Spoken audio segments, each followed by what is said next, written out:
운동을 하고 다이어트 음식을 먹었는데도 효과가 없지 않나요? 살이 빠지지 않아 속상해하면서 자책하고 계시진 않나요? 절대 그러지 마세요. 중년에 뱃살이 안 빠지는 이유는 노력이 부족해서가 아닙니다. 나이가 들면 살이 찌는 이유가 다르기 때문인데요. 뱃살 때문에 고민이시라면 영상 꼭 끝까지 시청해주세요. 안녕하세요. 건강 4가지입니다. 구독과 좋아요 꼭 눌러주세요. 도대체 왜 뱃살이 안 빠질까? 젊었을 때는 운동을 별로 하지 않아도 알아서 몸매 유지가 잘 됐던 분들이 계실 겁니다. 이런 분들 10대에서 20대 때는 뱃살이 나와도 며칠 다이어트만 하면 다시 원래 몸매로 돌아오곤 했겠죠. 하지만 중년은 젊었을 때와 분명 다르기 때문에 이전과 같은 방법으로는 절대 뱃살을 뺄 수 없습니다. 다이어트를 잘못된 방법으로 하다 보면 요요 현상으로 건강만 악화되죠. 중년 이후 다이어트에 실패하는 대표적인 사례들을 한번 알아볼까요? 실패하는 이유 첫 번째로 뱃살 빼는 약에 의존하는 경우입니다. 시중의 다양한 다이어트 약은 약의 효능으로 내장 지방을 줄여주고 음식을 먹어도 찌지 않는다고 홍보합니다.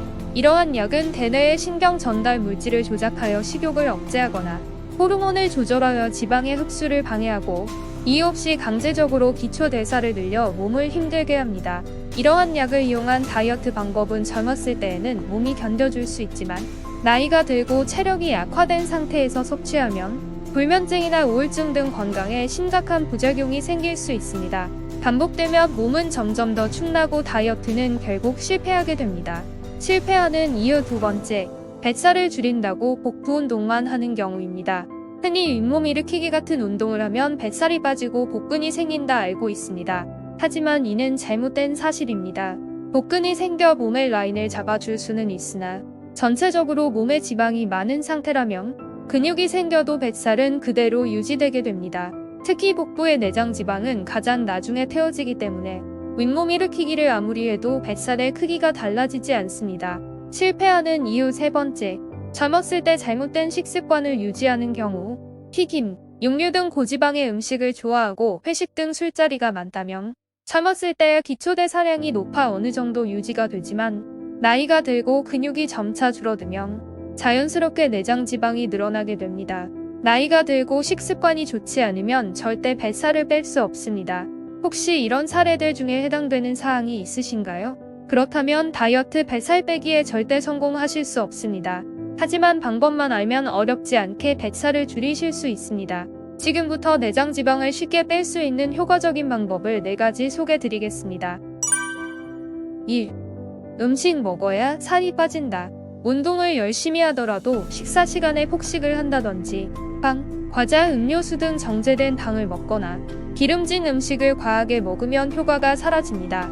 운동을 하면서도 살이 빠지지 않는 경우 식습관 문제가 큽니다.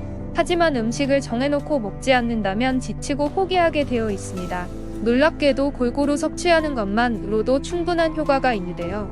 정제된 당분을 섭취하였다면 가공되지 않은 고기류를 먹어 단백질, 지방을 골고루 섭취하고 채소를 통해 식이섬유 섭취를 늘려 포만감을 늘린다면 배고픔을 줄이는 효과를 줄 수 있으며 빠르게 불필요한 뱃살을 뺄 수 있습니다. 한 가지에 치중하여 먹거나 특히 과자류의 단순당 섭취는 최소화해야 합니다. 또한 식사는 천천히 꼭꼭 씹어서 삼키는 습관을 가져야 합니다. 천천히 먹으면 그만큼 포만감이 빨리 생기기 때문에 덜 먹게 됩니다. 2. 하체 운동과 뱃살의 관계. 앞으로 뱃살을 줄이고자 하신다면 복근 운동보다 하체 운동에 집중해보세요. 근육이 많을수록 에너지 소모가 크기 때문에 하체 운동이 다이어트에 가장 효과적입니다. 우리 몸에 있어 근육의 70%는 모두 하체에 집중되어 있습니다. 그렇기 때문에 허벅지 운동만 잘해도 쉽게 살을 뺄 수 있는데요. 가장 대표적인 운동이 바로 스쿼트입니다. 한 세트 30회 총 5에서 10세트를 꾸준히 한다면 엄청난 다이어트 효과를 볼 수 있습니다. 그것도 어려우시면 계단 오르기 등을 천천히 해주셔도 매우 좋습니다. 처음 하시면 의외로 너무나 힘들고 다리도 후들거리시겠지만 시간이 지날수록 다른 운동보다 큰 효과를 얻으실 수 있습니다. 단, 하체 운동은 대부분 무릎 관절을 이용하기 때문에 처음부터 너무 무리하시면 안 되고 점차 시간과 횟수를 늘려가는 것을 추천드립니다.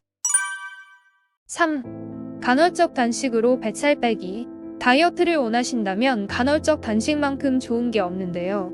간헐적 단식이라고 하면 굉장히 복잡하고 어려울 것 같지만 잘 알고 보면 그렇지 않습니다.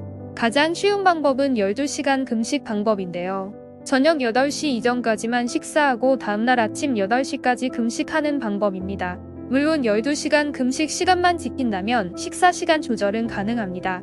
이 정도면 큰 부담 없으시죠? 조금 더 효과를 보시려고 한다면 16, 8 금식 방법을 추천합니다.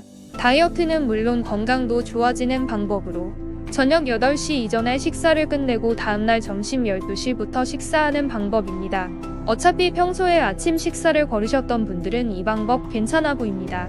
저녁 식사 시간만 잘 조절하면 충분히 가능해 보이네요. 참고로 공복에는 먹는 차, 커피 등도 마시지 말고 오직 물만 드셔야 하는 점 유의해 주시기 바랍니다. 4. 저녁에 잠만 잘 자도 살이 빠진다. 저녁에 잠만 잘 자도 살이 빠진다는 사실 알고 계셨나요? 수면 시간이 부족하면 스트레스 호르몬이 생성되기 때문에 과식, 폭식을 유도하게 됩니다. 더불어 신진대사 및 체력의 저하를 가져오기 때문에 숙면은 무엇보다 중요하다고 할 수 있습니다. 밤 늦게 하는 활동을 줄이고 하루 7시간 이상 잠을 자도록 해보세요. 너무나 간편한 방법 아닌가요? 지금까지 중년의 뱃살 빼기 방법에 대해 말씀드렸습니다. 인터넷에 보면 다이어트 방법에 대해 너무나무 많은 정보가 넘쳐 흐르지만 어느 정도의 꾸준한 노력이 필요합니다. 같은 노력으로 좀 더 좋은 효과를 얻고 싶으시다면 그리고 앞에 설명드린 방법을 습관화하고 유지해보세요. 첫 달이 가장 힘드실 것이고 3달 동안만 해당 방법들을 유지하시어 습관으로 만든다면 저절로 뱃살이 빠지는 효과를 느끼실 수 있으니 여기저기 빠른 방법으로 소개되는 것들에 현혹되지 마시고 오늘부터 실천해 보시기 합니다. 앞으로도 건강에 관심을 갖고 생활하신다면 즐겁고 행복한 삶을 누리실 수 있을 것 같습니다. 건강 4가지 채널 구독하시고 댓글로 의견도 남겨주세요. 채널을 유지하고 영상을 만드는 큰 힘이 됩니다. 그럼 다음번에 더 좋은 정보로 찾아오겠습니다. 모두 건강하세요.